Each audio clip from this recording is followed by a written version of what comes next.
Pour assister à l'un des événements astronomiques les plus importants de tous les temps, il faut se rendre en Amérique du Sud. Dans le désert d'Atacama au Chili se trouve la technologie la plus avancée pour l'observation spatiale.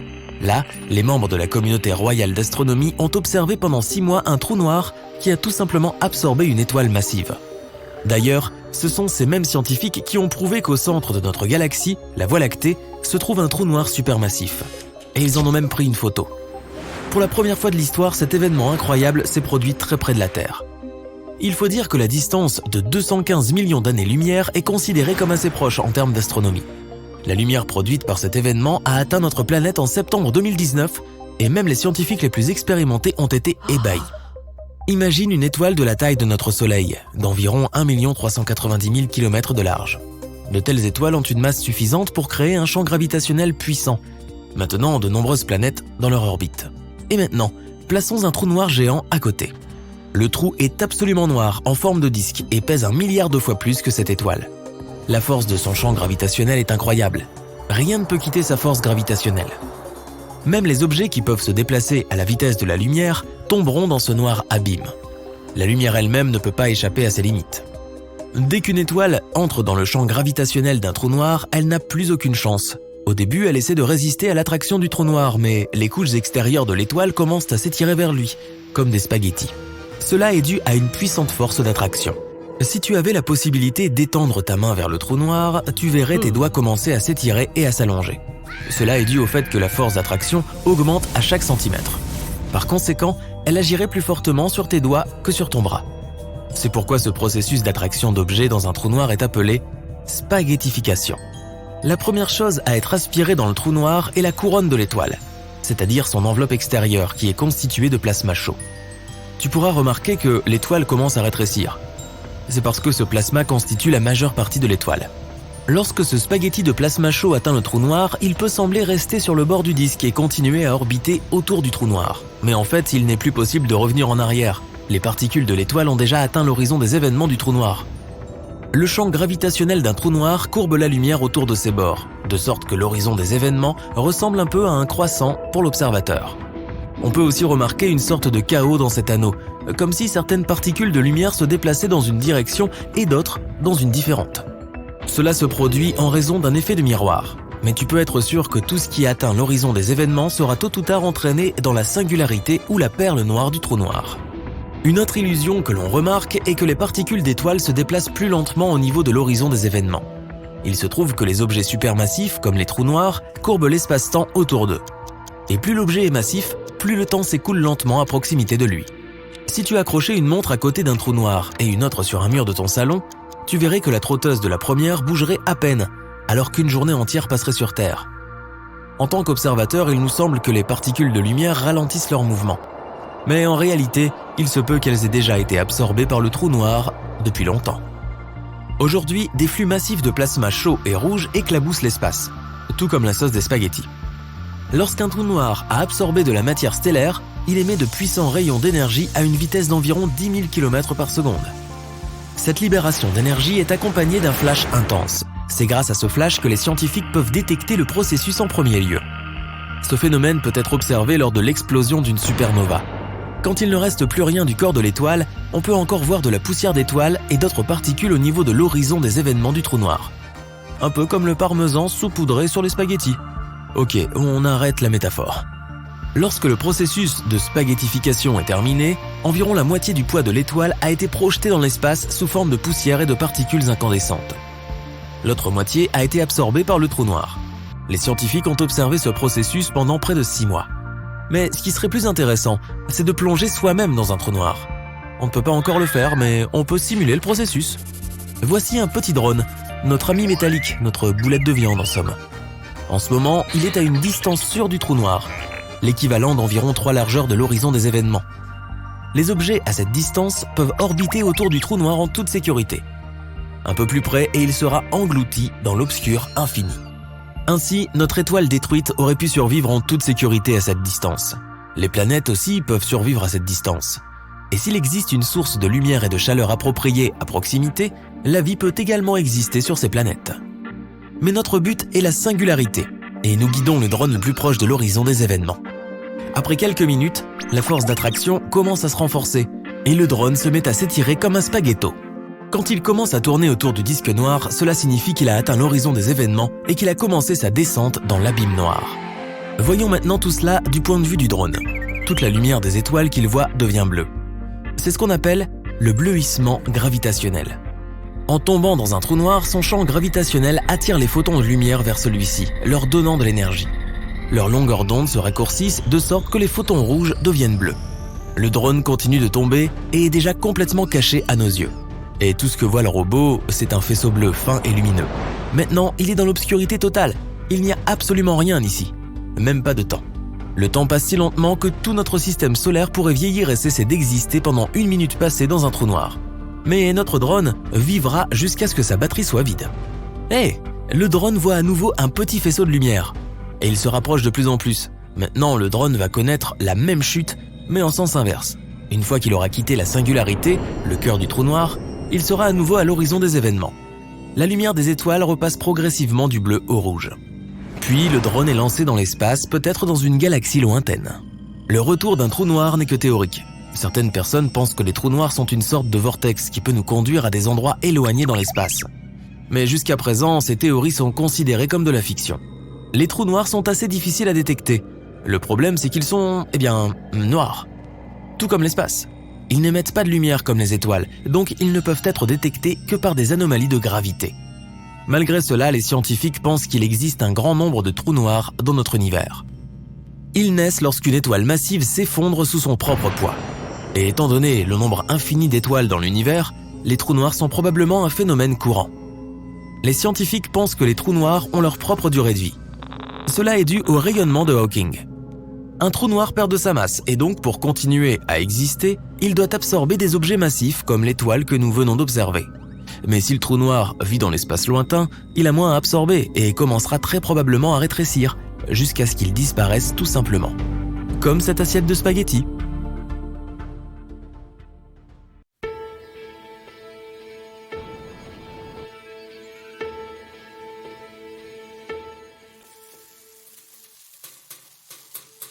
Les trous noirs sont comme des omnivores. Ils mangent tout ce qui se trouve sur leur chemin si cela s'approche suffisamment, y compris les planètes, les étoiles, les nuages de gaz ou certains voyageurs intergalactiques très malchanceux. Non qu'ils aient particulièrement faim et s'en prennent aux objets spatiaux. Ils avalent simplement tout ce qui passe à proximité. Ils étirent les corps spatiaux géants jusqu'à ce qu'ils soient fins comme des spaghettis et les déchirent atome par atome. Un trou noir est une énorme quantité de matière qui se trouve dans un tout petit paquet. C'est comme si tu comprimais une étoile 10 fois plus grande et plus massive que le Soleil dans une petite zone ayant le diamètre de la ville de New York. Tu obtiens un puits extrêmement massif, compact et dense, avec une gravité si forte que même la lumière ne peut s'en échapper. Pas même un autre trou noir. Ils n'ont pas de point fixe dans l'espace. Les étoiles, planètes, astéroïdes, comètes, trous noirs et tout ce qui se trouve dans l'univers est en mouvement constant. C'est pourquoi les choses deviennent si chaotiques de temps en temps. Au cœur d'une galaxie, des chercheurs ont découvert un trou noir géant en train d'être mangé par un trou noir encore plus grand. Un trou noir peut devenir extrêmement gros. Au centre de la plupart des galaxies géantes se trouvent des trous noirs qui peuvent atteindre des millions ou des milliards de fois la masse de notre Soleil. L'une des façons de devenir aussi gros est d'avaler d'autres trous noirs de son espèce. Un trou noir qui fusionne avec un autre trou noir est l'une des choses les plus énergiques et les plus puissantes de l'univers. Il y a 1,3 milliard d'années, 2 trous noirs tournent l'un autour de l'autre. Le plus grand tire le plus petit vers l'intérieur, et maintenant ils sont emprisonnés ensemble dans une spirale. Avec le temps, cette orbite commence à se désintégrer, mais très très lentement. Ces 2 trous noirs se rapprochent constamment l'un de l'autre. À mesure qu'ils se rapprochent, les disques de poussière et de gaz en orbite qui les entourent se mélangent et créent un tourbillon intense, qui s'étend et monte assez haut au-dessus du centre de ce disque. À un moment donné, ils finissent par fusionner en un seul très grand trou noir supermassif. Pendant qu'ils fusionnent, ils émettent des ondes gravitationnelles. Ces ondes nous en disent beaucoup sur les trous noirs, mais elles ne peuvent pas révéler leur position précise. Les scientifiques ont donc besoin d'un signal électromagnétique qui permette de trouver l'emplacement du trou noir, comme des ondes radio, des rayons X ou un flash de lumière. Nous ne pouvons pas voir les trous noirs. mais nous pouvons détecter leur effet sur les objets spatiaux qui les entourent. Lorsqu'un trou noir traverse un nuage de matière, sa forte gravité attire la matière vers l'intérieur. Si une étoile ou une planète s'approche suffisamment, la même chose se produira. La matière attirée s'accélère alors, ce qui signifie qu'elle commence à se déplacer très rapidement et elle se réchauffe. Le trou noir commence alors à émettre des rayons X qui se diffusent dans la zone qui l'entoure. L'énergie des rayons X affecte le voisinage et peut, par exemple, stimuler la croissance de nouvelles étoiles. Et enfin, boum, ils entrent en collision. C'est une explosion massive d'énergie, l'un des plus grands bangs depuis le Big Bang. En moins d'une seconde, cette collision a émis plus d'énergie que toutes les étoiles de l'univers visible réunies au même moment. Les trous noirs peuvent donc devenir énormes, mais pas toujours. Les trous noirs de masse stellaire ont une masse similaire à celle du Soleil et ils peuvent être très petits. Celui que les scientifiques ont découvert en 2019 est situé à 10 000 années-lumière de nous et ne fait que 19 km de diamètre. Ils ont une réputation de destructeurs, mais ils ne sont qu'une autre source de force gravitationnelle, comme les étoiles. Cela signifie qu'il est possible pour un corps spatial d'être en orbite autour d'eux, s'il se déplace assez vite bien sûr. Mettons qu'il existe un trou noir ayant la même masse que le Soleil. La vitesse à laquelle un corps spatial devrait se déplacer est la même que celle nécessaire pour tourner autour de notre Soleil, si la distance est la même. Ça, c'est la théorie. En pratique, les planètes n'orbitent pas vraiment autour des trous noirs, car ceux qui ont une masse similaire à celle de notre étoile mère sont pour la plupart les restes d'étoiles géantes qui n'avaient plus de combustible nucléaire et ont fini par exploser. C'est ainsi que les trous noirs sont créés en premier lieu, et il y a de fortes chances qu'aucune des planètes voisines n'y survive. Mais il y a 30 ans, les scientifiques ont découvert les premières planètes au-delà de notre système solaire. Ces planètes ont été trouvées en orbite autour d'un pulsar, qui est aussi une sorte de vestige de supernova. Nous ne savons pas comment elles ont survécu à l'explosion de leur étoile mère. Il est possible qu'elles aient été créées après l'explosion à partir des débris qui se sont formés. Les scientifiques ont même une théorie selon laquelle les trous noirs sont peut-être des trous de verre, soit des sortes de tunnels vers d'autres galaxies. Cela signifie qu'ils ne détruiraient pas les objets qu'ils avalent, mais les enverraient quelque part. La théorie affirme que l'objet qui entre et sort de l'autre côté quitte le tunnel par quelque chose d'opposé au trou noir, un trou blanc. Il pourrait ressembler à son alter ego, donc être en rotation et de masse similaire. Il pourrait y avoir un anneau de gaz et de poussière autour de l'horizon des événements, qui est le point de non-retour, la partie d'un trou noir d'où rien ne s'échappe. Contrairement à un trou noir, un trou blanc laisse partir la lumière et toute la matière, mais rien de tout cela ne peut entrer à nouveau dans le portail. Il y a environ 50 ans, Stephen Hawking a réalisé que les trous noirs laissaient échapper de l'énergie. Les scientifiques ont alors développé la théorie selon laquelle un trou blanc pouvait naître d'un trou noir. Ils ne savent toujours pas comment le trou noir disparaît, mais dans ce scénario, il deviendrait si petit qu'il ne pourrait plus avoir cette gravité si forte qui lui fait avaler d'autres objets. Il pourrait alors se transformer en un trou blanc. Un tel trou aurait une masse très faible, proche de celle d'un cheveu humain.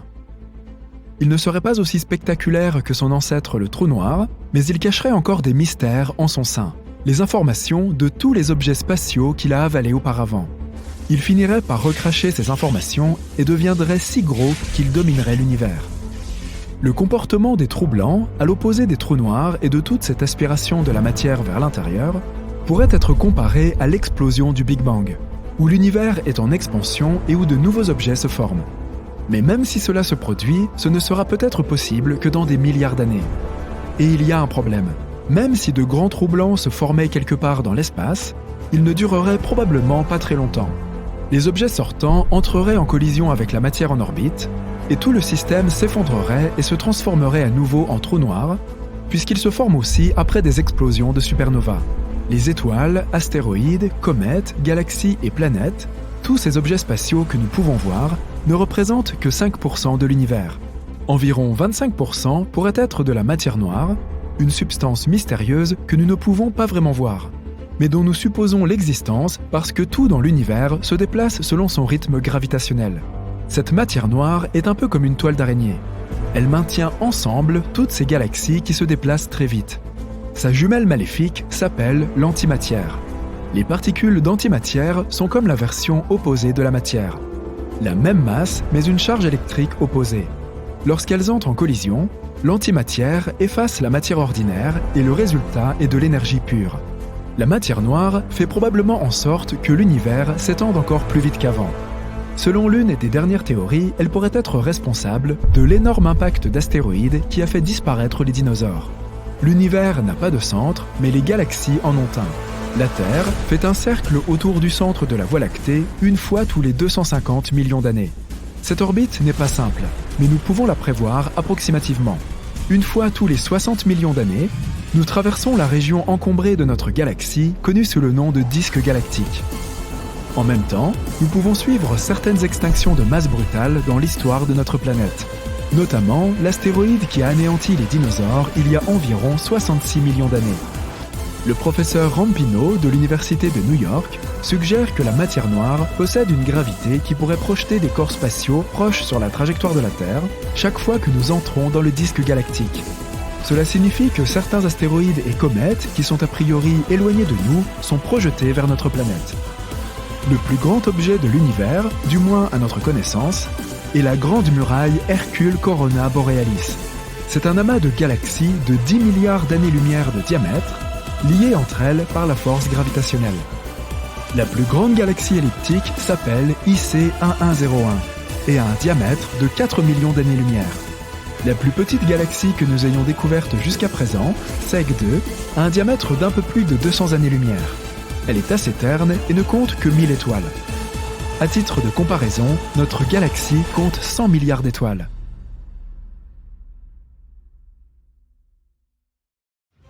On pourrait penser que tomber dans un trou noir, c'est à peu près la même chose que de tomber dans un gouffre sans fond, sauf que ça n'a rien à voir. Pour tomber dans un trou noir, il faut défier toutes les statistiques. De plus, si tu regardais quelque chose tomber dans un trou noir, tu ne le verrais même pas. Comment cela se fait-il ? Essayons de comprendre la magie de la physique. Tomber dans un trou noir n'est pas une mince affaire. Tout d'abord, pour avoir une chance d'y parvenir, il faut viser parfaitement et partir de très loin. C'est comme essayer d'atteindre une cible minuscule depuis l'autre bout du cosmos. En effet, les trous noirs existent au cœur des galaxies, qui sont remplis d'autres objets tels que des étoiles, des planètes et des nuages de gaz. Ces objets ont leur propre force gravitationnelle qui peuvent influer sur le trajet que tu dois emprunter. C'est comme si tu devais te diriger avec précaution dans un gala, en évitant de heurter les autres ou de te laisser entraîner dans leur conga endiablé. De la même manière, pour tomber dans un trou noir, tu dois prendre en compte l'influence d'autres objets célestes. Plus on se rapproche, plus les choses se compliquent. Le moindre changement de direction nécessiterait une immense quantité d'énergie que tu ne serais jamais capable de générer. C'est un peu comme essayer de diriger un vaisseau spatial sans carburant. En effet, l'attraction gravitationnelle du trou noir est extrême. Une fois que tu auras franchi le seuil appelé horizon des événements, tu ne pourras plus revenir en arrière. Il sera impossible de contrôler quoi que ce soit. Même si tu parviens à tenir le bon cap et à éviter tous les obstacles, une situation périlleuse t'attend. La chaleur et l'énergie intense qui entourent le trou noir sous forme de plasma te grilleraient au fur et à mesure que tu t'en approcherais. Tu aurais donc besoin d'une protection incroyablement robuste pour t'en approcher. Mais non seulement il est pratiquement impossible de tomber dans un trou noir, mais il est également impossible de voir quelqu'un y tomber. Pourquoi ? Découvrons-le. Imagine que tu te tiennes loin d'un trou noir et que tu observes quelque chose qui se rapproche de plus en plus de l'horizon des événements.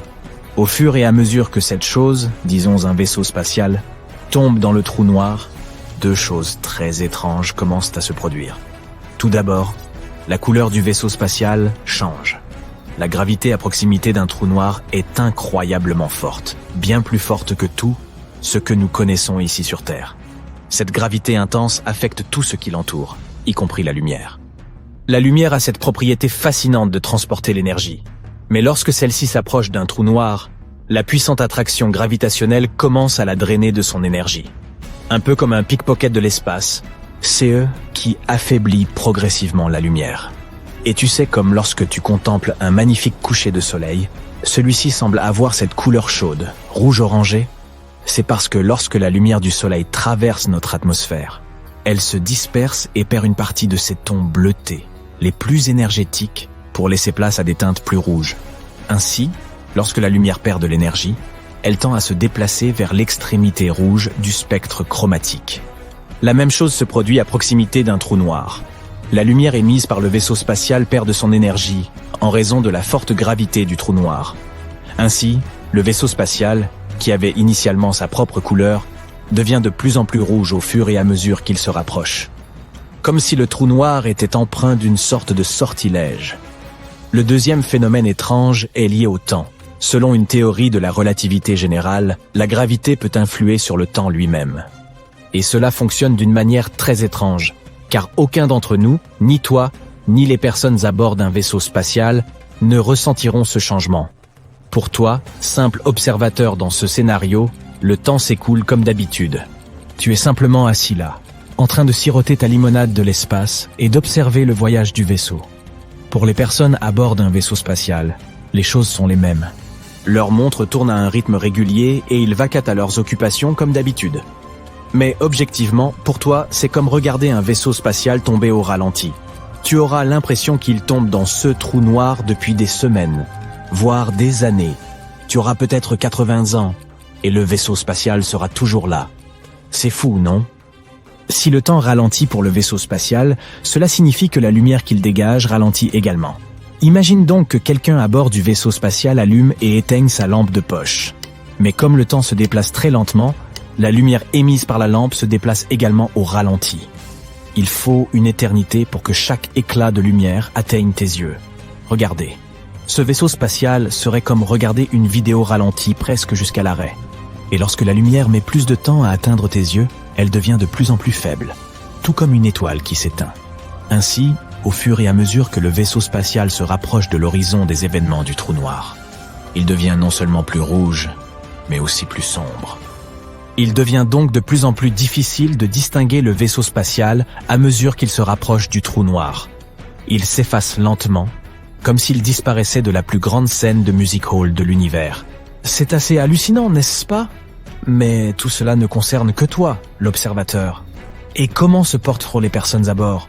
Que ressent-on réellement lorsqu'on tombe dans un trou noir? Au fur et à mesure que l'on se rapproche du trou proprement dit, il se passe quelque chose de vraiment bizarre. La gravité à proximité d'un trou noir est si forte qu'elle étire et déforme tout ce qui l'entoure. Ainsi, la différence d'attraction gravitationnelle entre ta tête et tes pieds devient significative.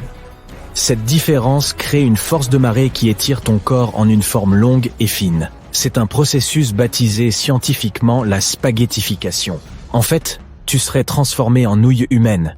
Être transformé en spaghetti peut sembler amusant pour un amateur de pâtes, mais ce n'est pas forcément le cas pour un astronaute.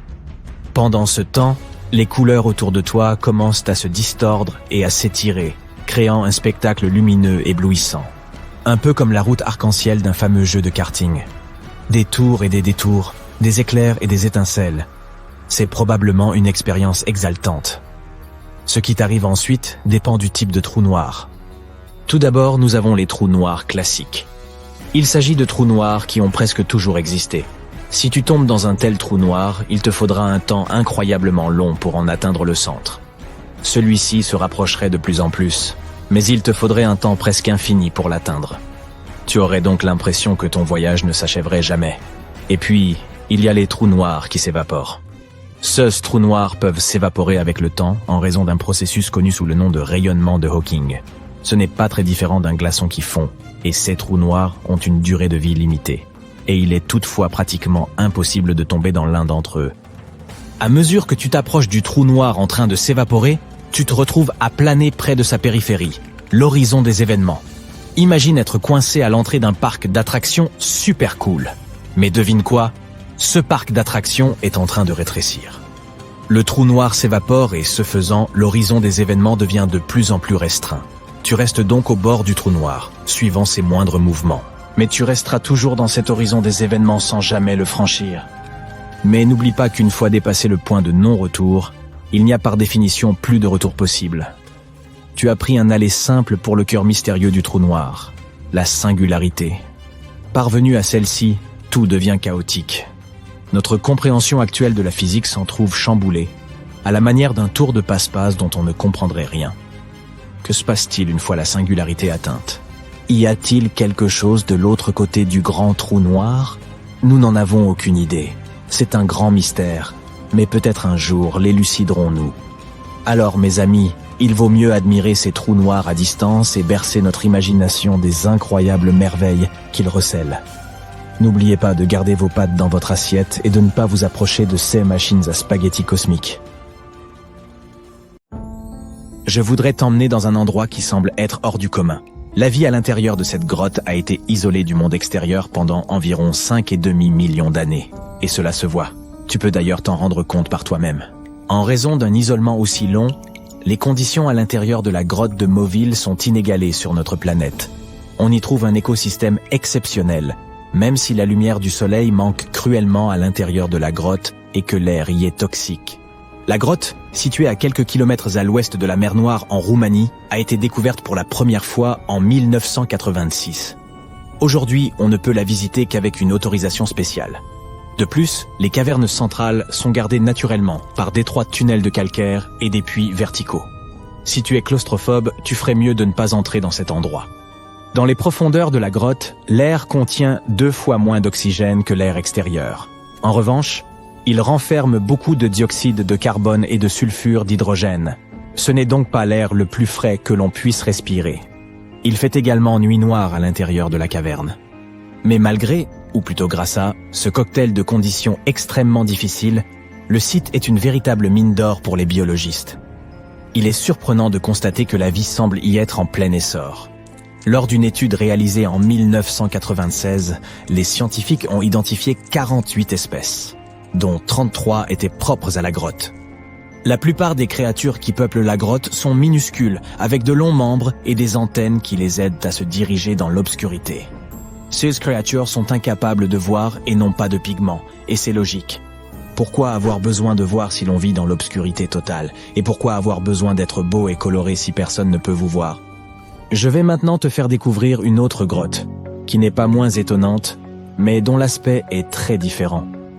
Il s'agit de la grotte des cristaux géants, ou grotte des cristaux, au Mexique. Ces cristaux gigantesques ont été découverts en 2000 par une société minière après que l'eau a été pompée hors de la grotte. 2 mineurs ont vu les cristaux après avoir pénétré à pied dans la grotte asséchée. Ces cristaux impressionnants sont en fait d'énormes piliers de gypse cachés à 300 mètres sous terre. Ils sont ancrés dans les murs et dans le sol de la grotte brûlante. Les scientifiques estiment que les cristaux pourraient avoir poussé pendant un demi-million d'années. C'est pourquoi beaucoup d'entre eux sont si longs et si larges que l'on peut marcher dessus. Malheureusement, il est impossible de visiter cette merveille de la nature pour le moment. Mais c'est peut-être mieux ainsi, car la grotte des cristaux est un endroit dangereux qui peut facilement se transformer en piège. Pendant des dizaines de milliers d'années, elle a été remplie d'eau souterraine qui, à la base, a été poussée vers le haut dans l'ouverture par une chambre magmatique située dans les profondeurs de notre planète. Le magma sous la grotte maintenait l'eau chaude, mais la température de l'eau a fini par descendre en dessous de 58 degrés Celsius. En conséquence, l'eau a commencé à se remplir de calcium et de sulfate, dont les particules devenaient petit à petit du gypse. C'est alors que des cristaux de couleur blanche ont envahi la grotte. Et comme ils sont restés sous l'eau, ils ont pu continuer à croître. Il n'est pas nécessaire de s'envoler dans l'espace pour observer un trou noir de plus près. Des scientifiques ont trouvé quelque chose de très similaire au trou noir dans l'océan Atlantique Sud. L'attraction gravitationnelle d'un trou noir est tellement énorme qu'une fois que quelque chose est attiré à l'intérieur, il n'a aucune chance de s'en échapper. Même la lumière ne peut pas sortir d'un trou noir. Les trous noirs océaniques semblent presque aussi puissants que leurs homologues de l'espace. Mais au lieu d'attraper la lumière, ils font de même avec l'eau. Les tourbillons océaniques sont des tourbillons massifs qui tournent à contre-courant. Ils brassent généralement des milliards de tonnes d'eau, et la plupart d'entre eux sont plus grands qu'une ville. Ces tourbillons sont si puissants que rien de ce qui est piégé par eux ne peut s'échapper. Mais le plus effrayant, c'est que tu risques de ne même pas remarquer que tu te diriges vers l'un d'entre eux. Ces choses sont si énormes que tu n'en verras les limites que lorsqu'il sera trop tard. Lorsque les scientifiques ont commencé à explorer les tourbillons océaniques à l'aide de satellites, ils ont découvert les limites de plusieurs tourbillons. Ils ont ensuite réussi à prouver que, mathématiquement, ces tourbillons sont identiques aux mystérieux trous noirs de l'espace. Les tourbillons massifs sont entourés de barrières très étanches, où les fluides se déplacent en boucle fermée. Même l'eau ne peut sortir de l'intérieur de ces boucles. C'est pourquoi les tourbillons océaniques serrés jouent sur le rôle d'énormes conteneurs. L'eau qui s'y trouve peut être totalement différente de l'océan qui entoure un tourbillon. Et je ne parle pas seulement de sa température. La teneur en sel à l'intérieur et à l'extérieur d'un tourbillon est souvent différente. Sur la fine langue de terre de Courlande qui sépare la mer Baltique de la lagune de Courlande, se trouve l'un des endroits les plus étranges de la planète. Les habitants de la région l'appellent la forêt dansante, car les pins de cette forêt ont des formes étonnamment inhabituelles. Ils se tordent en spirale et en cercle le long du sol. Il existe bien sûr des théories pour expliquer ce phénomène. Certains prétendent que d'énormes quantités d'énergie positive et négative se sont jadis affrontées à cet endroit. D'autres, plus terre à terre, pensent que la raison est géologique.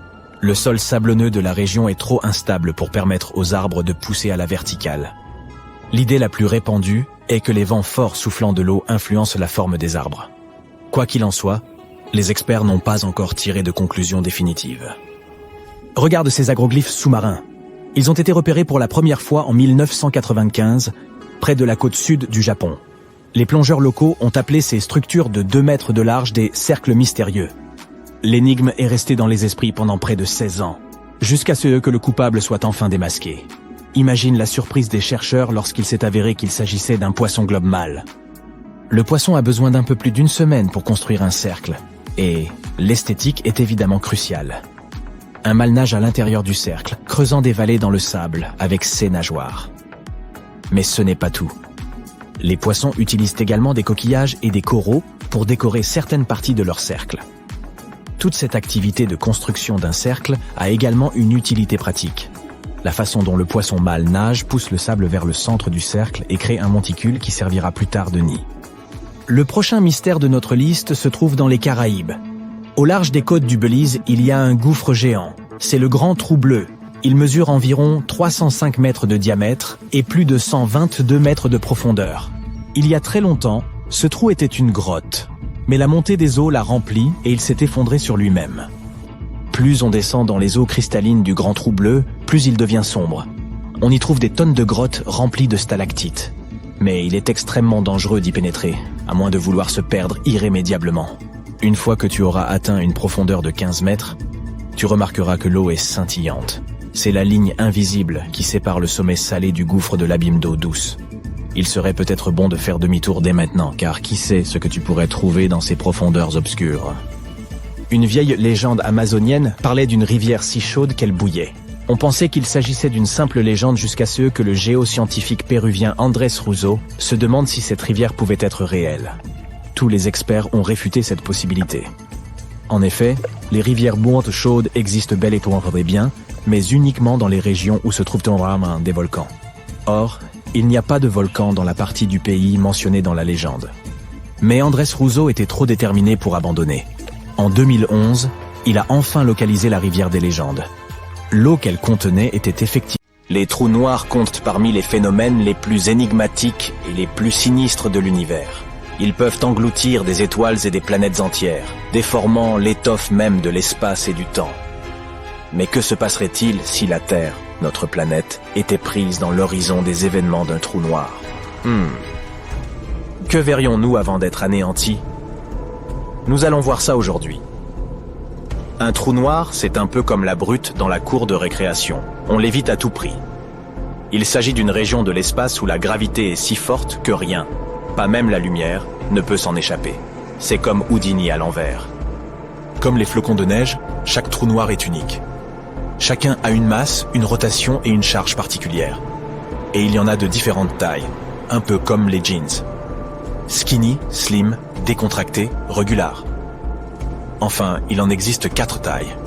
Les plus petits sont de masse stellaire. Ils apparaissent lorsqu'une grosse étoile n'a plus de carburant et se replie sur elle-même. Ce sont les chihuahuas du monde des trous noirs. Ils sont minuscules, mais fougueux. Ils engloutissent toute la matière environnante comme un chiot affamé. Et le plus petit d'entre eux est quand même 3 fois plus massif que notre Soleil. Viennent ensuite les cadets de cette famille cosmique, les trous noirs de masse intermédiaire. Ils sont trop gros pour naître de l'effondrement d'une étoile. Les scientifiques pensent qu'ils ont pour origine la fusion de plusieurs trous noirs en un seul. Et même s'ils ne dominent pas les galaxies, ils peuvent tout de même engloutir quelques étoiles voisines. Tant mieux pour eux, hein? Mais sais-tu qui peut dominer une galaxie? Les énormes monstres de notre univers. Les trous noirs supermassifs. Ce sont des géants dont la masse varie entre des millions et des milliards de fois celle de notre Soleil. Ils jouent un rôle crucial dans la croissance et la formation de leur galaxie mère. Enfin, il y a les trous noirs ultramassifs. Crois-moi, impossible d'en imaginer la taille et la masse. Ces terreurs cosmiques sont extrêmement rares. Mais celles que nous connaissons peuvent dévorer des galaxies entières comme Pac-Man. Mais que se passe-t-il donc si l'on s'approche trop près d'un trou noir? Ou plutôt, que verrais-tu dans tes derniers instants? Eh bien, tout d'abord, tu atteindrais l'horizon des événements. C'est une sorte de point de non-retour. Une frontière invisible au bord d'un trou noir. C'est là que les choses commencent à devenir vraiment bizarres.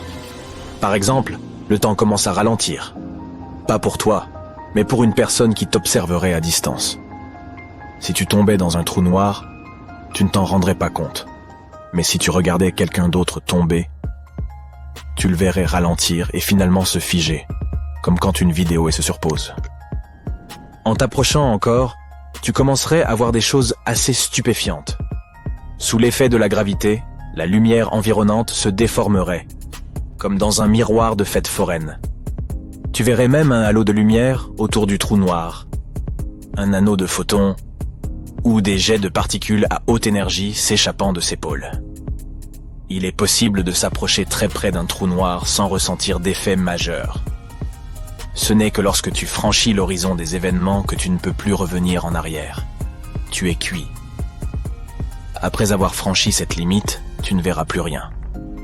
Pour la personne qui t'observe de l'extérieur, c'est comme si tu avais soudainement disparu. Parallèlement, tu pourrais commencer à te sentir un peu étiré, un peu comme un spaghetti. En effet, la gravité est si forte qu'elle te tirera dans plusieurs directions à la fois. Il existe même un terme scientifique pour décrire ce phénomène, la spaghettification. Nous aborderons la linguinification dans une autre vidéo. Maintenant que tu es à l'intérieur d'un trou noir, tu vises la singularité. Il s'agit d'un foyer de densité infinie en son centre, où toute la matière est écrasée en un seul point. C'est comme si tu essayais de faire entrer un éléphant dans une boîte d'allumettes. Tout est écrasé jusqu'à ce que tout soit aussi petit que possible. Il est temps de dire au revoir, je suppose. Tout cela te semble effrayant? Voici un autre fait amusant. Les trous noirs ne sont pas rares du tout.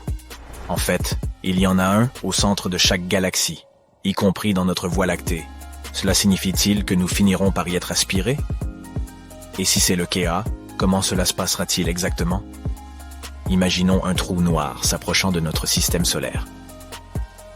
Au début, il ne s'agit que d'une petite tache au loin. Mais au fur et à mesure qu'il se rapproche, son attraction gravitationnelle commence à faire des ravages. Les planètes commencent à dévier de leur trajectoire, les astéroïdes sont projetés dans tous les sens et les comètes se brisent en 1000 morceaux. Mais les vrais soucis, aussi vrais que sont vrais les saucisses dans un restaurant allemand, vont bientôt arriver. Quoi? Le trou noir atteindra inévitablement la Terre. Tout d'abord, l'atmosphère de notre planète se verra attirée vers le trou noir, ce qui déclenchera une énorme tempête. Des vagues gigantesques déferleront sur nos océans, l'eau elle-même étant déformée par la force gravitationnelle. Imagine un peu les océans dans cet état. Le champ magnétique terrestre est généré par le mouvement du fer en fusion dans le noyau de notre planète. Or, la force de marée extrême du trou noir perturbera ce mouvement, ce qui affaiblira et déformera le champ magnétique. Tout cela provoquera des tremblements de terre et des éruptions volcaniques de grande ampleur, et la croûte et le manteau de la planète seront déchirés. Nos infrastructures et nos technologies seront complètement détruites. Les bâtiments, les ponts et les routes anéantis. Bien. Appuyons sur le bouton pause. Plutôt terrifiant, n'est-ce pas? Non, mais ne t'inquiète pas. Tu ne verras rien de tout cela, car tu auras ressenti les effets du trou noir beaucoup plutôt. Voici comment nous perdrions notre champ magnétique avant même que tout ne commence à s'effondrer.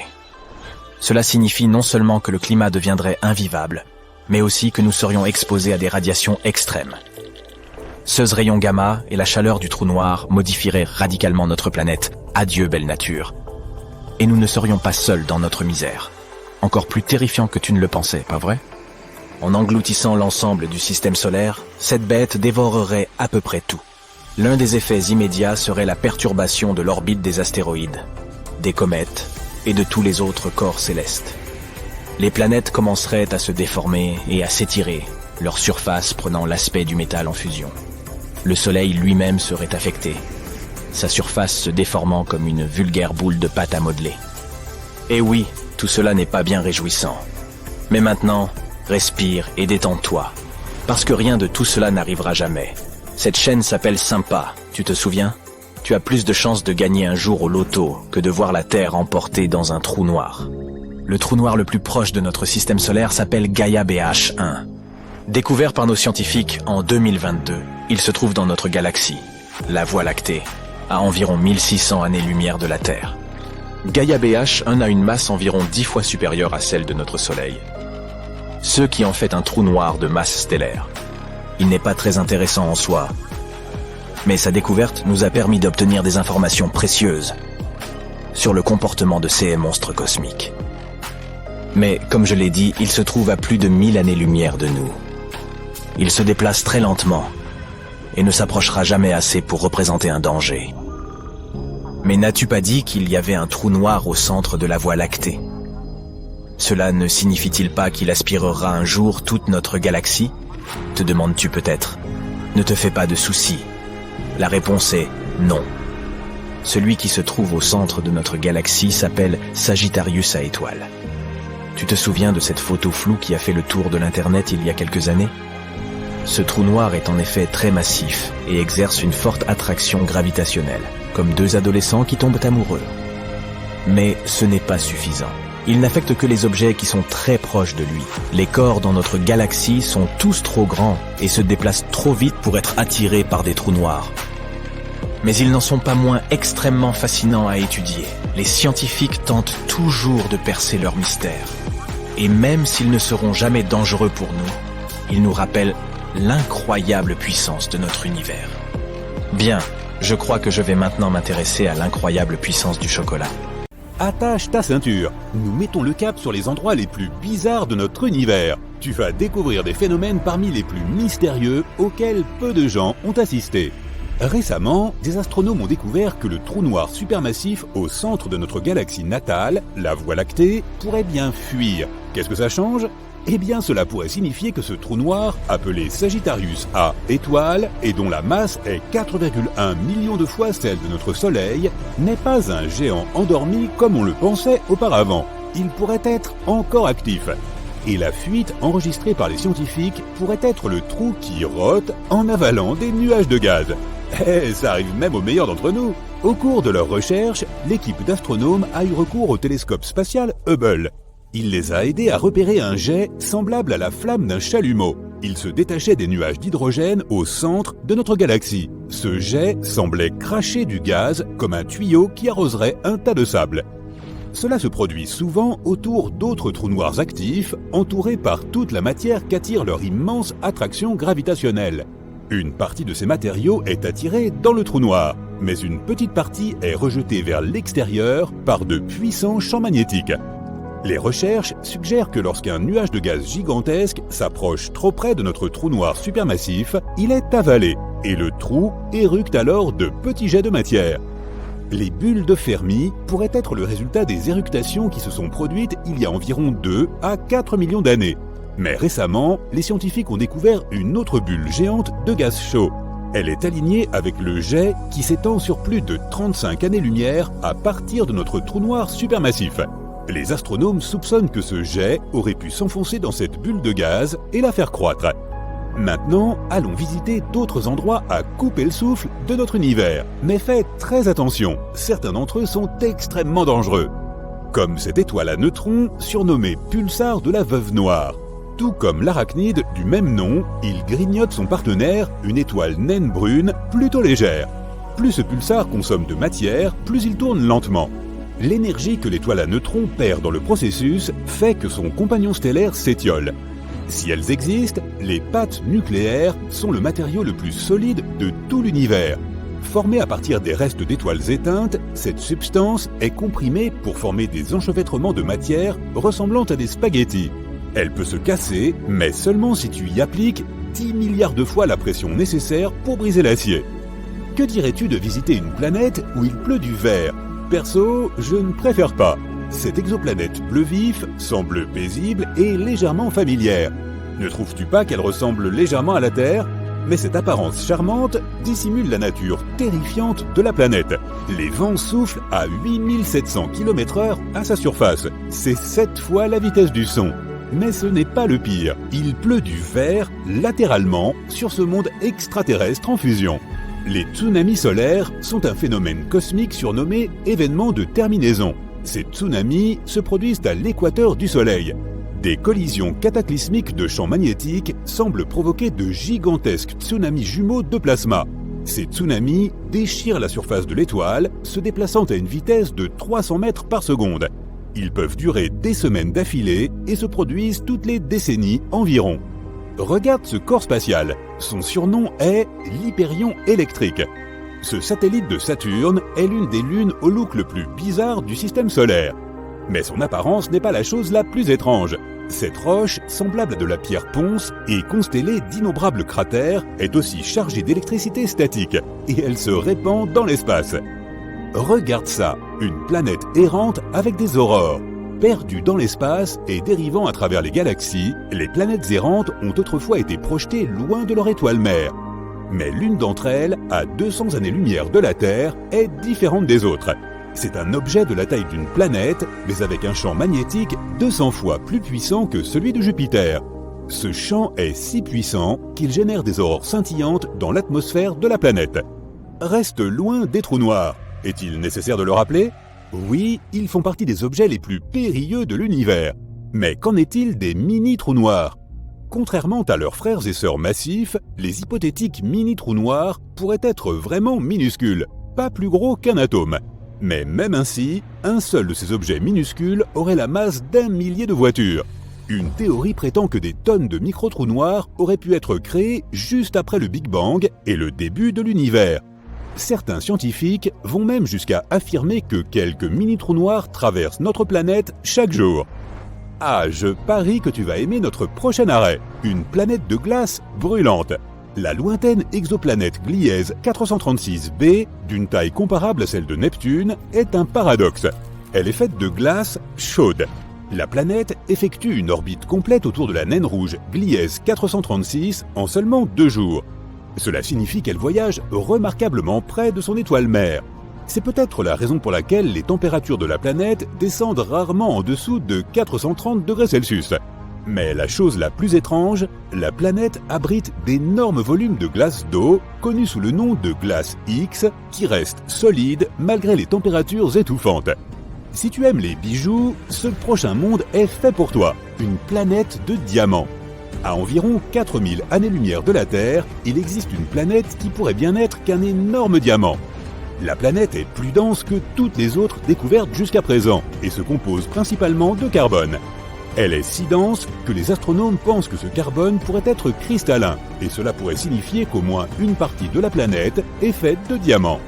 Des lunes en orbite autour d'autres lunes pourraient bien exister, ou pas. Les astronomes ne sont pas encore d'accord sur ce point. Les planètes orbitent autour des étoiles et les lunes orbitent autour des planètes. Mais alors, pourquoi ne peut-il pas y avoir des lunes de lune, également connues sous le nom de sous-satellites, sous-lunes ou lunettes? Les chercheurs affirment que les sous-lunes pourraient bien exister. Mais la lune haute doit être suffisamment massive, la sous-lune suffisamment petite, et il doit y avoir une vaste distance entre ces lunes et la planète haute. Maintenant, nous t'emmenons dans la galaxie des fossiles cosmiques. DGSAT-1 est aussi grande que la Voie lactée, mais elle semble presque invisible car ces étoiles sont réparties de façon incroyablement éparse. Mais ce qui rend cette galaxie unique, c'est qu'elle trône absolument seule, contrairement aux autres galaxies de ce type. Celle-ci se trouve généralement dans des amas galactiques. Cela pourrait signifier que DGSAT-1 s'est formé à une époque différente, probablement 1 milliard d'années à peine après le Big Bang. Et si c'était vrai, cette galaxie serait un véritable fossile cosmique. Maintenant, tu ne pourras pas tellement admirer le prochain phénomène spatial, et cela parce que les gens ne peuvent pas percevoir la lumière infrarouge. Or, le phénomène dont nous parlons est un flux infrarouge provenant de l'espace. Les étoiles à neutrons sont les noyaux effondrés ultra denses d'étoiles géantes. Elles émettent généralement des rayons X ou des ondes radio. Mais en 2018, des astronomes y ont découvert un étrange flux de lumière infrarouge. Il semblait provenir d'une étoile à neutrons située à 800 années-lumière de notre planète. Ce signal a probablement été généré par un disque de poussière entourant l'étoile, mais cette théorie n'a pas encore été démontrée. Derrière l'orbite de Neptune se trouve la mystérieuse ceinture de Kuiper remplie d'immenses objets glacés. Mais le plus curieux dans cette formation spatiale, c'est que les scientifiques ne parviennent pas à expliquer son mouvement. La seule explication qu'ils possèdent est que Neptune pourrait cacher à notre vue une planète gigantesque. Cette planète hypothétique a déjà reçu le nom de planète 9, et il ne nous reste plus qu'à attendre que son existence soit confirmée, ou pas. Rendons maintenant visite à notre étoile. Mais nous devons faire attention à ne pas nous approcher de trop près, car l'atmosphère du Soleil est plus chaude que la surface de l'étoile même. Alors qu'à la surface, les températures atteignent 5500 degrés Celsius, la haute atmosphère se réchauffe à des milliers. Nous sommes en train de voyager à 1000 années-lumière de notre planète, vers un système inconnu. Ici, il y a 2 étoiles brillantes en orbite l'une près de l'autre. Mais il y a aussi une chose petite, mais vraiment énorme également, un trou noir. Ces objets sont mystérieux et dangereux. Ils sont capables d'avaler notre monde entier en 1 seconde sans même s'en apercevoir. Pire encore, ils peuvent détruire une énorme étoile comme notre Soleil. Et ce sont ces géants qui se trouvent généralement au centre des galaxies. Elles sont si lourdes que leur gravité retient autour d'elles d'innombrables étoiles, planètes et poussières d'étoiles. Elles peuvent peser des millions, voire des milliards de fois plus que le Soleil.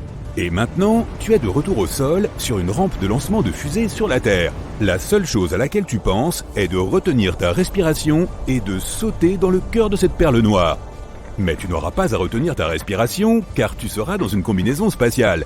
Et l'oxygène est inclus, gratuitement en plus. De plus, il est peu probable que tu arrives un jour à aller jusqu'au trou noir. Un voyage aussi lointain avec la technologie actuelle prendrait des dizaines de milliers d'années. Tu retournes donc dans ton garage où tu as caché ton hyperfusée qui t'emmènera au trou noir en quelques secondes. Boum! Voilà, tu es à côté de 2 étoiles et d'un trou noir. La première chose que tu remarques est que les trous noirs ne sont pas noirs. Sa force gravitationnelle attire non seulement les objets, mais aussi la lumière elle-même. Cela rend le trou invisible. Tu peux seulement voir un anneau brillant autour de lui que l'on appelle l'horizon des événements. Il est constitué de lumière tordue, de poussière chaude, de plasma et de morceaux d'astéroïdes qui se trouvent aussi piégés à cet endroit. Donc l'horizon des événements est le premier obstacle à surmonter. Bon, tu enfiles ton réacteur dorsal, tu ouvres la porte de ta fusée et tu sautes vers le trou noir. La force de gravité commence à t'attirer rapidement vers lui. La combinaison spatiale te protège des énormes températures et niveaux de radiation de l'horizon des événements. Les équipements de protection conventionnels ne pourraient guère t'aider. Alors tu remercies ton père d'avoir caché cette combinaison protectrice ultra puissante dans ton garage. Tu commences à avoir l'impression que ton corps s'étire désagréablement. Le problème, c'est que la gravité augmente à chaque fois que l'on se rapproche du centre du trou noir. Et c'est beaucoup plus fort à ta tête qu'à tes pieds. Ton corps commence à s'étirer comme des spaghettis. C'est pourquoi on appelle ça la spaghettification. Aucun costume ne peut te protéger de ça. Et il n'y a pas un seul vaisseau spatial qui puisse résister à ce genre de contraintes. Bon, cette vidéo a été courte. Ok, alors rembobinons jusqu'au moment avant le saut. Tu réalises que pour atteindre le cœur du trou noir et survivre, tu n'as pas besoin d'un équipement amélioré, mais d'un autre trou noir. Et c'est la taille et le poids de celui-ci qui comptent. Théoriquement, tu peux survivre à la chute dans un trou noir supermassif. Tout dépend de la largeur de l'horizon des événements du trou noir. Quand un trou est petit, à peu près le poids de notre Soleil, l'horizon des événements est lui aussi petit. Et donc son bord est particulièrement proche du centre de cette force gravitationnelle exceptionnelle qui te spaghettifierait rapidement et brutalement. Mais si l'horizon des événements est large, il est plus éloigné du centre de la force gravitationnelle. Alors la différence de pression de la gravité sur ta tête et tes pieds sera inexistante. Donc, si tu as assez d'air dans ta combinaison spatiale, tu peux survivre à un voyage de ce style. Donc, tu dois choisir un trou noir supermassif. Voyons voir. Un au centre de la Voie lactée ? Non, il y a trop de plasma chaud et de débris autour. Tu as besoin d'un trou noir complètement isolé pour un saut comme celui-ci. Quelque part dans l'espace sombre où il n'a pas eu le temps de rassembler les débris des mondes voisins autour de lui. Tu ouvres rapidement ta carte de l'espace et tu trouves un trou noir de cette sorte. Un voyage plus rapide que la lumière et tu es arrivé. Le voilà, un énorme néant obscur. Il n'y a que la lumière déformée des étoiles et galaxies lointaines sur son horizon. Pour tester ta théorie, tu y jettes un mannequin. Il s'approche du trou noir, puis ralentit jusqu'à s'immobiliser. Mais ce n'est qu'une illusion. Le trou noir est si lourd qu'il peut déformer l'espace et le temps. Donc pour l'observateur, le mannequin est figé dans l'horizon des événements, mais en fait, il est depuis longtemps entré dans son cœur. La poupée n'a pas été spaghettisée comme tu l'as été lorsque tu es tombé dans un petit trou noir, alors maintenant, tu sautes en toute confiance après elle. Rappelle-toi que même si tu te sens bien, c'est toujours un voyage sans retour. Une fois dans le champ d'attraction du trou noir, rien ne peut t'échapper à son étreinte. Peu importe la puissance de ta fusée ou la force avec laquelle tu agites tes bras. Tu es maintenant au bord du disque d'accrétion. Chaque seconde ici équivaut à des semaines ou des mois sur Terre. Tu voyages dans le temps. Sur notre planète, il y a peut-être déjà des voitures volantes et des gratte-ciel de plusieurs kilomètres de haut partout. Mais pour toi, cela n'a duré que quelques minutes. Waouh! Toute la lumière des étoiles que tu vois est devenue rouge. Ça aussi, c'est à cause de la gravité. La lumière que nous voyons est constituée d'ondes, mais le trou noir les étire. Les longueurs d'onde courtes comme le bleu deviennent longues et rouges. Super, tu as dépassé l'horizon des événements et tu te diriges maintenant vers le néant total. Tu lèves les yeux et tu vois un mince rayon de lumière. C'est la dernière chose que tu vois en fait. Après ça, il n'y a que du vide noir. Personne ne sait ce qui se passe ensuite. Certaines théories disent que les trous noirs peuvent être des portails vers une autre dimension, ou vers un autre endroit dans l'univers. En sautant dans un trou noir de notre galaxie, tu peux sauter à des centaines de milliers d'années-lumière de chez nous. Dans ce cas, tu vivras ta chute en sens inverse. D'abord, tu verras un petit rayon de lumière qui s'étend, puis la lumière rouge des étoiles redevient bleue, et avant même de t'en rendre compte, tu es de retour sur l'horizon des événements. Et peu après, tu es libéré de l'attraction du trou noir. Mais les scientifiques ne peuvent toujours pas confirmer cette théorie. Bon, c'est trop sinistre, alors pour cette fois, nous te ramènerons sur Terre en compagnie de tes amis. Ils te félicitent pour avoir réussi à survivre au centre d'un trou noir. Maintenant, tu es le cœur de la compagnie, et aucun trou noir ne peut te faire peur. Mais même le plus grand trou noir de l'espace n'est pas aussi effrayant que ce que tu pourrais penser. Ils ne sont pas éternels, mais ont une durée de vie. La radiation dont j'ai parlé prend l'énergie du trou noir. S'il n'a pas de nourriture autour de lui, le trou commence à se dégonfler comme un ballon. Et finalement, il n'y a plus rien. Une autre crainte concernant les trous noirs est que nous puissions en créer un chez nous.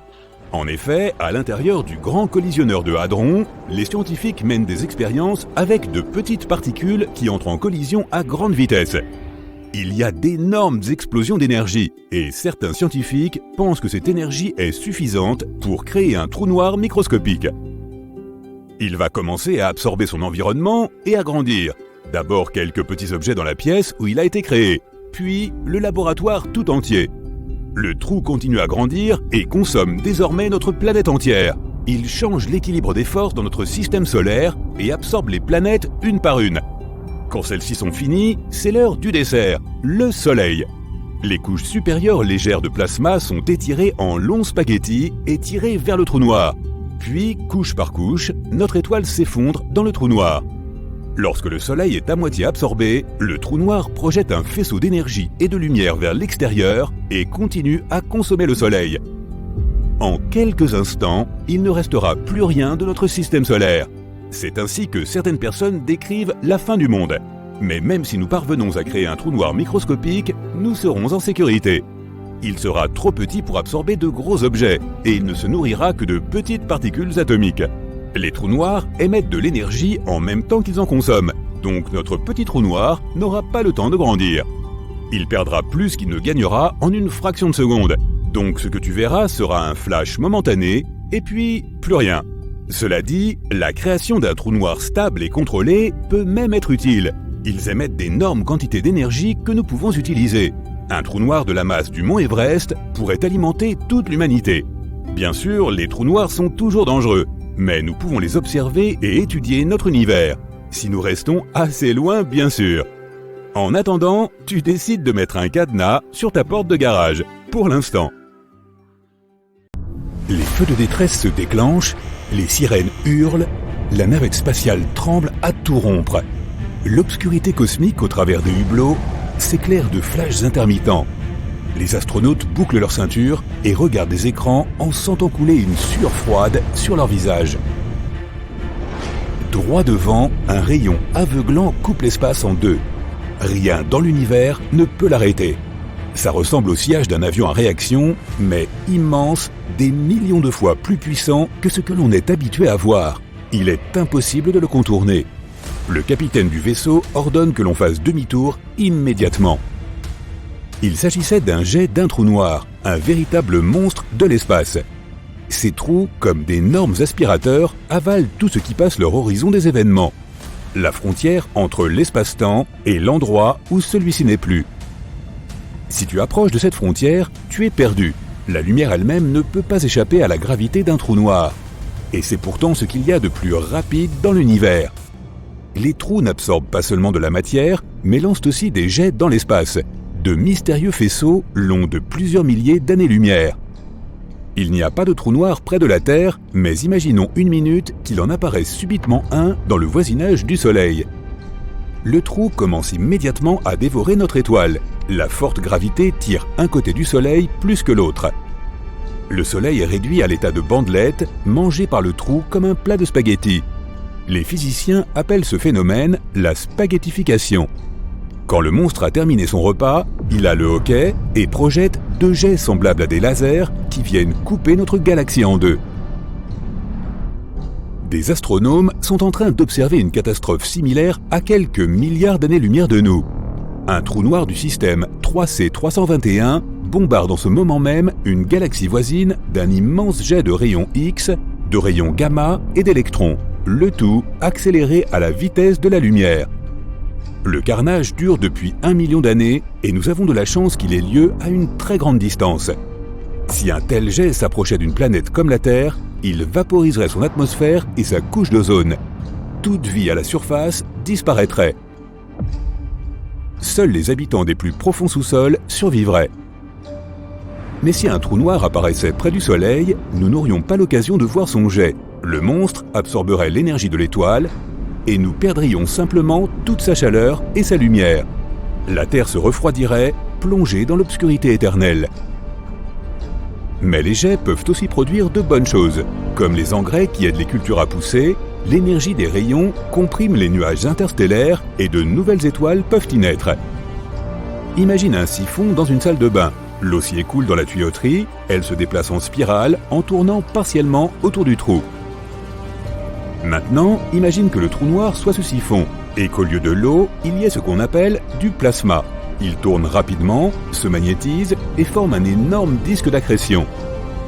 Le plasma commence à briller et à un moment donné, il envoie deux faisceaux dans l'espace.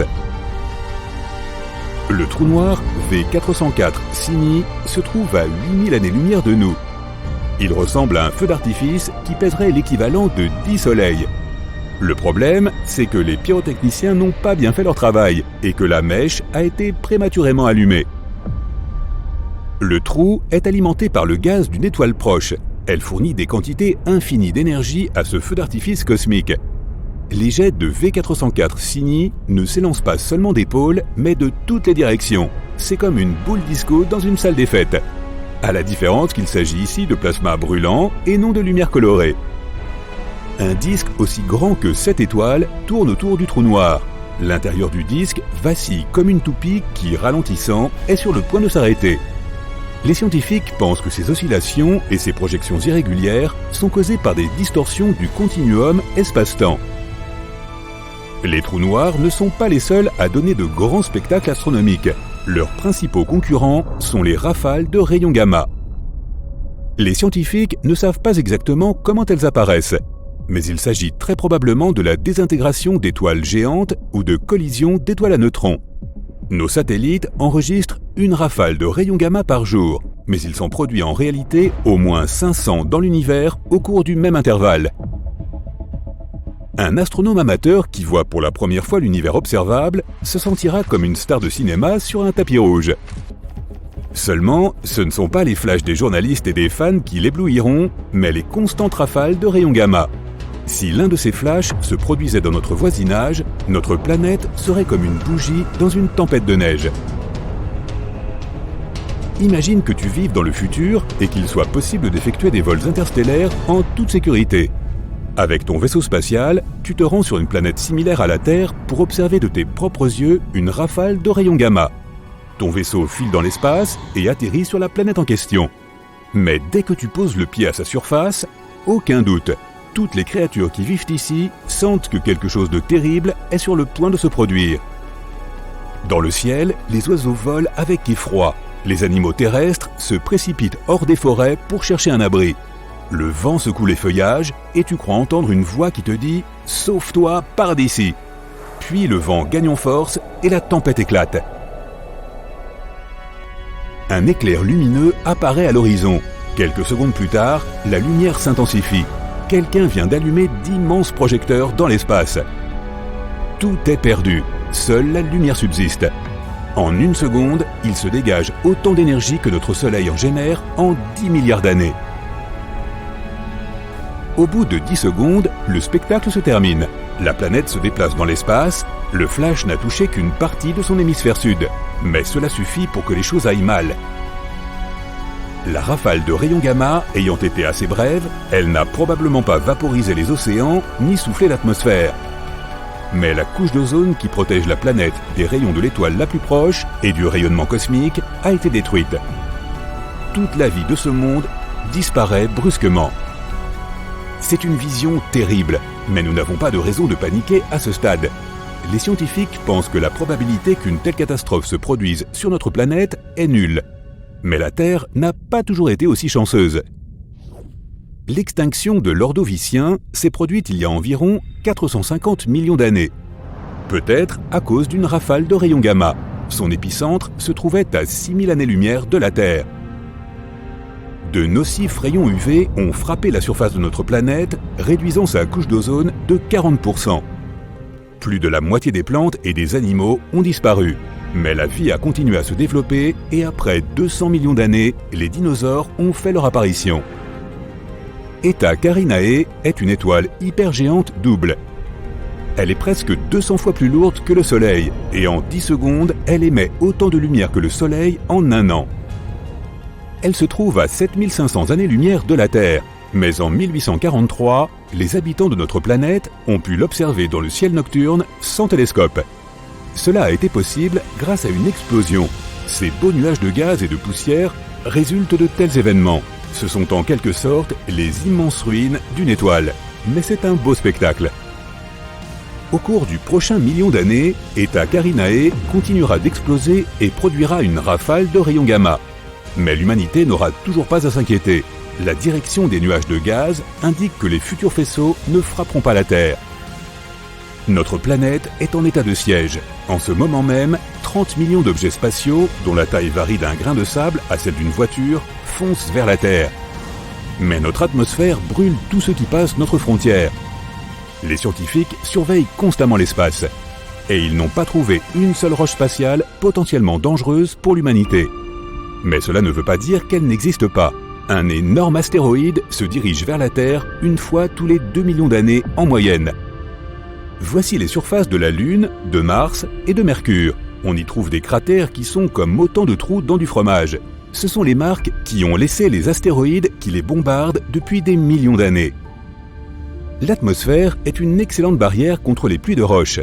Mais chaque année, environ 500 grands objets réussissent à la traverser.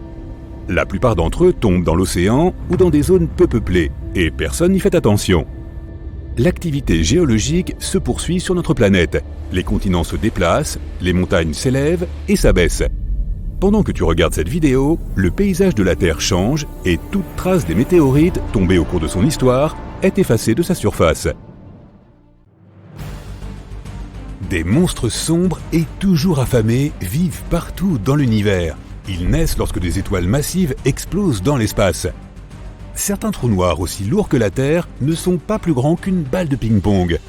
Ils n'ont pas de surface, mais leur gravité est si forte que même la lumière ne peut s'en échapper. Les trous noirs n'ont pas non plus de limite physique comme une membrane. L'horizon des événements, qui est ce qui se rapproche le plus d'une limite au sens conventionnel, est un seuil qui marque le point de non-retour. Pour une étoile, la rencontre avec un trou noir se termine généralement par un spectacle de lumière et par sa destruction. À la connaissance des astronomes, une seule étoile a réussi à survivre à une rencontre avec un trou noir aussi lourd que 400 000 soleils. Cela s'est passé dans une galaxie située à environ 250 millions d'années-lumière de la Terre. Des astronomes équipés d'appareils très puissants ont remarqué des rafales de rayons X qui faisaient rage dans l'espace toutes les 9 heures. Ils ont pensé qu'il devait s'agir de signaux d'appel d'une étoile piégée par un abîme cosmique. L'étoile était une géante rouge lambda lorsqu'elle a rencontré son nouvel ami pour la première fois. Quand ils se sont rapprochés, le monstre spatial affamé n'a pas pu résister à la tentation et a grignoté son invité. Quand il en a eu fini avec les couches d'hydrogène extérieures de l'étoile, il ne restait plus que le cœur. Finalement, la pauvre chose s'est transformée en naine blanche, mais pour une raison obscure, le monstre géant n'a pas pu finir son repas et l'a piégé dans son orbite pour plus tard. Depuis, la naine blanche voyage en accomplissant une orbite de 9 heures. Elle reste suffisamment loin du trou pour ne pas tomber dedans ou être avalée. Son voyage n'est toutefois pas de tout repos. À cause de la gravité, sa trajectoire orbitale est constamment déviée. Au bout de 2 jours, elle ressemble à un motif de spirographe. Alors que le trou noir ne cesse de la grignoter, l'étoile continue de perdre sa masse et de grandir en taille. Sa propre orbite devient de plus en plus circulaire. Les scientifiques pensent qu'un jour, elle pourra s'éloigner en spirale de son méchant ami et se transformer en une planète de la taille de Jupiter dans 1 billion d'années. C'est 70 fois plus que l'âge actuel de l'univers. Donc cela pourrait bien ne jamais arriver. La Voie lactée compte à elle seule des centaines de millions de trous noirs, et il y en a bien plus au-delà. Ils pourraient se nourrir d'autres étoiles et les relâcher dans d'autres galaxies. Les télescopes qui existent actuellement ne sont peut-être pas assez puissants pour les repérer, mais la plupart des galaxies, y compris notre Voie lactée, ont des trous noirs supermassifs en leur centre. Ils peuvent être des milliards de fois plus lourds que le Soleil. D'autres de leurs semblables n'ont que 3 fois la masse du Soleil. Le trou noir le plus proche de la Terre a été repéré à 1000 années-lumière, soit tout près en termes galactiques. Il se trouve dans un système stellaire que tu peux voir à l'œil nu. Les scientifiques l'ont découvert lorsqu'ils ont remarqué qu'une étoile se comportait bizarrement. C'était une géante qui tournoyait follement. Ils ont deviné qu'elle devait avoir un puissant compagnon gravitationnel. Le trou noir le plus affamé que les astronomes aient repéré jusqu'à présent pèse autant que 34 milliards de soleils et est environ 8000 fois plus grand que celui qui se trouve au centre de la Voie lactée. Il mange l'équivalent d'un soleil par jour. Parfois, certains trous noirs en dévorent même d'autres qui se trouvent trop près d'eux. Avant que tu ne décides de monter dans un vaisseau spatial pour t'échapper vers une galaxie sûre et sans trou noir, voici quelques bonnes nouvelles. Même s'ils sont supermassifs, ils n'ont pas un rayon assez grand pour détruire la Terre. Et même les plus affamés d'entre eux sont sans danger si on les observe de loin. Aucun trou noir ne devrait s'approcher plus de notre planète que ne l'est le Soleil pendant une durée égale à 10 milliards de fois l'âge actuel de l'univers. Dans le cas improbable où l'une de ces choses effrayantes passerait près de Neptune, elle pourrait toutefois affecter l'orbite de la Terre, ce qui ne serait pas bon. En théorie, tout peut se transformer en un trou noir. La seule différence entre un trou noir et le Soleil est le matériau dont est fait leur centre. Il est incroyablement dense dans ces monstres de l'espace. En réalité, il n'y a qu'une seule façon connue de créer un trou noir. Il faut un effondrement gravitationnel d'une étoile supermassive de 20 à 30 fois la masse du Soleil. Ainsi, le Soleil ne se transformera absolument jamais en un trou noir. Mais si cela se produisait et que l'ancienne étoile conservait sa masse, elle aurait toujours la même puissance gravitationnelle. La Terre continuerait à tourner autour d'elle et ne serait pas attirée. Son orbite resterait également identique. Le seul énorme problème serait le manque de lumière solaire. En réalité, le Soleil n'est pas assez massif pour une telle transformation et finirait par devenir une naine blanche. Un trou noir ne mangera jamais une galaxie entière pour son déjeuner. Il y a environ 400 milliards d'étoiles dans la Voie lactée. Mais seulement 0,1% de toutes les étoiles qui se forment finiront par devenir des trous noirs. Le monstre supermassif perpétuellement affamé, qui se situe en plein milieu d'une galaxie, a une portée gravitationnelle impressionnante. Mais même cela ne serait pas suffisant. Il a déjà mangé la plupart des étoiles qui étaient proches de lui. Il pèse déjà l'équivalent de plusieurs millions de soleils, de sorte qu'il ne peut pas grandir beaucoup plus, même s'il continue à grignoter des étoiles semblables à des soleils. Les galaxies continueront à se heurter les unes aux autres et les trous noirs à grandir et à fusionner. Mais comme l'univers est déjà énorme et qu'il continue de s'étendre, ces collisions et fusions ne dureront pas éternellement. Les trous noirs voyageront dans cet immense espace comme des étoiles errantes. Ils ne seront même pas capables de manger la matière noire à la périphérie des galaxies. Finalement, tous les trous noirs périront, mais cela se produira dans très très longtemps. Si tu deviens un jour un explorateur de l'espace et que tu voyages assez loin pour rencontrer un trou noir et tomber dedans, ta vie ne s'arrêtera pas instantanément. Au contraire, les choses seront beaucoup plus compliquées. La façon dont tu perçois l'espace et le temps changera, et ta réalité se divisera en deux. Dans l'une d'elles, tu cesseras d'exister. Dans l'autre, tu vivras et entreras dans le trou sans être blessé. Lorsque tu t'enfonceras plus profondément dans le trou, tu remarqueras que l'espace devient de plus en plus courbe. Au centre du trou, il est infiniment courbé. C'est ce qu'on appelle la singularité. Les lois de la physique, basées sur les principes d'espace et de temps, n'ont pas cours ici. Dans un trou suffisamment grand, des millions de fois plus massif que le Soleil, tout se passerait parfaitement bien pour toi, et tu continuerais à tomber en chute libre, sans ressentir aucune gravité. Tu pourrais simplement continuer à tomber dans le vide total, jusqu'à ce que tu atteignes la singularité. Tu n'aurais aucune chance de te déplacer dans la direction opposée. Là-bas, l'espace et le temps échangent leur rôle. Le temps se tire constamment vers l'avant sur Terre, mais au sens figuré, tandis qu'il le ferait physiquement à l'intérieur du trou.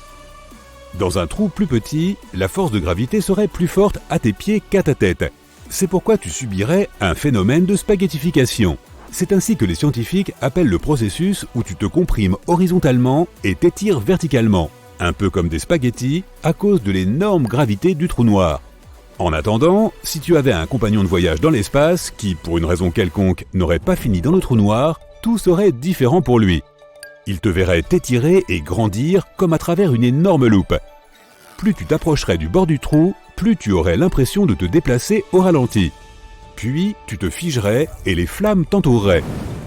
Tu serais à deux endroits en même temps, vivant deux destins différents, mais il n'y aurait toujours qu'une seule copie de toi. C'est ainsi que les trous noirs nous enseignent que rien n'est réel. La réalité peut être différente pour différentes personnes. Certains scientifiques pensent que nous vivons tous à l'intérieur d'un énorme trou noir. Tout dans l'univers a commencé avec le Big Bang. Mais selon une théorie, il y avait aussi quelque chose avant cela. C'était une graine super dense qui concentrait toute la masse et l'énergie de l'univers, à peu près aussi lourde qu'1 milliard de soleils. Elle était 1 billion de fois plus petite que toute particule observable par les humains. Cette graine pourrait être née à l'intérieur d'un trou noir. Si l'on admet l'idée qu'il y a plus d'un univers, les trous noirs pourraient aussi servir de portail entre ces univers. Cela pourrait être comme une racine que deux arbres se partagent. Tu ne peux pas voir un trou noir directement car ils n'émettent aucune lumière. Avant, les scientifiques ne pouvaient les repérer que par l'effet qu'ils produisaient sur leur environnement. Mais lorsque plus de 200 scientifiques du monde entier ont travaillé de concert, ils ont réussi à prendre les premières photos de cette bizarrerie spatiale. Les équipements qu'ils ont utilisés, s'ils étaient mis bout à bout, auraient la puissance d'un télescope de la taille de la Terre. Savais-tu qu'il existe un objet astronomique dans lequel l'espace et le temps échangent leur place? Mais comment ça fonctionne? Et que signifie exactement échanger l'espace et le temps? Essayons de comprendre. Imagine que tu es dans un vaisseau spatial qui ne peut que se déplacer qu'en ligne droite. Ta trajectoire mène à un point inévitable, et tu n'as aucune idée de ce qui t'attend. Tu peux seulement espérer que ce ne sera pas trop grave. Pendant ce temps, tout ce qui t'entoure n'est que pure folie. Un assemblage chaotique d'événements historiques. Qu'est-ce que tu vois? D'anciens humains et dinosaures? La naissance de l'univers? Le futur? Qui sait? C'est à ça que ressemblerait l'univers si on échangeait le temps et l'espace. Et, en théorie, c'est ce que tu verrais si tu tombais dans un trou noir et que tu parvenais à survivre. Mais comment une telle chose est-elle possible? Tout Tout d'abord, parlons du temps et de l'espace. Imagine que tu dessines une ampoule électrique sur une feuille de papier. Puis tu prends une autre feuille et tu dessines la façon dont elle s'est allumée. Pour l'instant, ce n'est qu'un petit cercle de lumière. Une autre feuille, le cercle de lumière s'agrandit. Il devient de plus en plus grand jusqu'à ce que, finalement, il se transforme en un énorme cercle. Dans la réalité, l'ampoule s'allume en un clin d'œil. Parce que la vitesse de la lumière est plus rapide que l'univers. Mais ici, sur nos dessins, on a capturé la propagation de la lumière image par image. On voit comment, au fil du temps, la lumière est passée d'un petit point à un grand cercle. Mais si tu empiles ces cercles, ça ne te rappelle pas une certaine forme? Par exemple, un cône? Exactement. On appelle ça un cône de lumière. Et le temps est l'axe central de ce cône. Pourquoi? Parce que la lumière se transforme d'un petit point en un grand cercle au fil du temps. Pour s'en souvenir, dessinons un vecteur temps, une flèche à l'intérieur du cône. Elle va du passé vers le futur. Pendant ce temps, les cercles représentent l'espace. Dans l'espace, on peut se déplacer comme on veut, dans n'importe quelle direction, vers le haut ou vers le bas, en zigzag et ainsi de suite. Mais peu importe les zigzags qu'on dessine, on avance toujours le long de la ligne de temps. On ne peut pas revenir en arrière et on ne peut pas arrêter le temps. Cela nous aide à définir le temps et l'espace. Le temps est la direction dans laquelle le cône de lumière est orienté. C'est la direction où tous nos chemins mènent et où se trouve inévitablement notre avenir. Et l'espace est toute la variété de directions perpendiculaires à la ligne de temps. Ce graphique est très simple. S'il pouvait être appliqué à l'univers entier, alors le temps s'écoulerait de la même façon partout. Cependant, si tu as vu au moins quelques films de science-fiction populaires, tu sais que ce n'est pas le cas. En réalité, le temps peut s'emballer. Par exemple, si tu te détends près d'un trou noir, ce qui ne sera que 2 heures pour toi peut s'avérer être 20 ans pour ton ami resté sur Terre. Mais pourquoi? Prends une grande respiration. Maintenant, la gravité entre en jeu. Tu t'es dit sans doute que c'est simplement cette force qui nous aide à tenir sur le sol. Mais c'est beaucoup plus complexe que ça. La gravité est l'une des forces physiques de base de notre monde. Et elle est incroyablement puissante. Elle est même tellement puissante qu'elle peut déformer l'espace et le temps. Elle peut littéralement influencer la vitesse du temps comme un sorcier tout-puissant. Comment? Pour le comprendre, prenons quelque chose de légèrement plus gros qu'une ampoule. Par exemple, une supernova. Quelque part dans l'univers, une étoile vient d'exploser. Comment le sait-on? Rien dans l'univers, aucun son, aucune onde radio, rien ne voyage plus vite que la lumière. Donc on ne prend conscience de la naissance d'une supernova que lorsqu'on la voit. Et cela n'arrive que lorsque son cône de lumière grandit suffisamment et atteint notre planète. Donc le cône de lumière grandit et grandit. Jusqu'à présent, tout va bien. Et finalement, il atteint notre planète. Mais il y a un hic. Notre planète est massive. Très massive. Et elle a une gravité assez forte. Alors, que se passe-t-il? La gravité change la direction du cône de lumière. Elle commence à attirer le cône vers le centre de notre planète. Et avec elle, elle attire aussi notre flèche du temps. Cela signifie qu'elle ralentit le temps. Et plus le cône de lumière est proche de nous, plus la flèche se courbe. Et plus le temps ralentit. Qu'est-ce que ça signifie? Ça signifie par exemple qu'une montre autour de ta cheville sera en retard par rapport à une montre à ton poignet, que ta tête vieillit plus vite que tes jambes, et que les astronautes en orbite terrestre vieillissent un peu moins vite que les gens sur Terre. C'est ce que les scientifiques appellent la relativité générale. Ok, mais quel est le rapport avec notre sujet? Comment peut-on comprendre ce qui se passera si on échange l'espace et le temps? Ne t'inquiète pas, on y arrive. Imagine maintenant un corps cosmique avec une gravité incroyablement forte. Il déforme tellement le temps et l'espace qu'on a l'impression qu'ils s'échangent. C'est un trou noir. Il attire absolument tout vers son centre. Aucune étoile, aucune planète, aucune lumière ne peut y échapper. Disons que notre cône de lumière s'en approche. D'abord, comme d'habitude, le temps commence à se plier vers le centre du trou noir, attiré par sa gravité. Mais la gravité est très forte, si bien qu'il se courbe de plus en plus, et le temps va de plus en plus lentement au fur et à mesure que tu t'approches du centre. À la fin, le cône de lumière traverse la limite du trou noir, ce qu'on appelle l'horizon des événements. À ce moment-là, il s'est tellement déformé que maintenant il pointe littéralement vers le bas. On peut dire que le temps a changé sa direction. Le temps pointe vers le bas. Qu'est-ce que c'est que cette absurdité? Ce sera plus facile à expliquer avec un exemple réel. Imagine que tu es un astronaute un peu fou qui a décidé de sauter dans un trou noir. Et il y a un observateur dans un vaisseau spatial qui te regarde faire ça. Au début, pour toi, rien ne change. Regarde ta montre. Tu vois que 5 secondes se sont écoulées. Tout va bien. Mais que se passe-t-il pour l'observateur ? Tout d'abord, tu vas tomber pendant un très long moment. L'observateur est assis là depuis 50 ans. Et tu tombes toujours, parce que ton temps a ralenti. Deuxièmement, comme l'espace est également déformé près d'un trou noir, l'observateur verra que tu commenceras à t'étirer comme un spaghetto.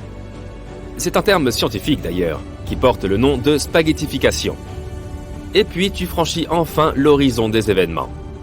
L'observateur ne te voit plus. La lumière ne peut pas s'échapper d'un trou noir, donc ton image n'atteindra pas l'observateur, même si tu es toujours à l'intérieur. Et que se passe-t-il pour toi ? Et si tu avais survécu d'une manière ou d'une autre, rappelle-toi que la flèche du temps pointe vers le centre du trou noir. Cela signifie que désormais, le centre du trou noir est ton avenir. Ce n'est pas un lieu, c'est un destin que tu ne peux pas changer. Et l'endroit d'où tu viens, ainsi que le reste de l'univers, n'existe plus pour toi. Parce que maintenant, ce n'est pas un lieu, mais un événement du passé. Et comme tu ne peux pas remonter le temps, tu ne pourras jamais revenir. Mais qu'est-ce qui se trouve autour de toi ? Un chaos complet. Les rayons de lumière se déplacent maintenant dans toutes les directions, en avant, en arrière, et ainsi de suite. Les rayons représentant les événements du passé, du futur, du présent, tout cela se déplace autour de toi. En réalité, l'espace et le temps n'ont pas échangé leur place.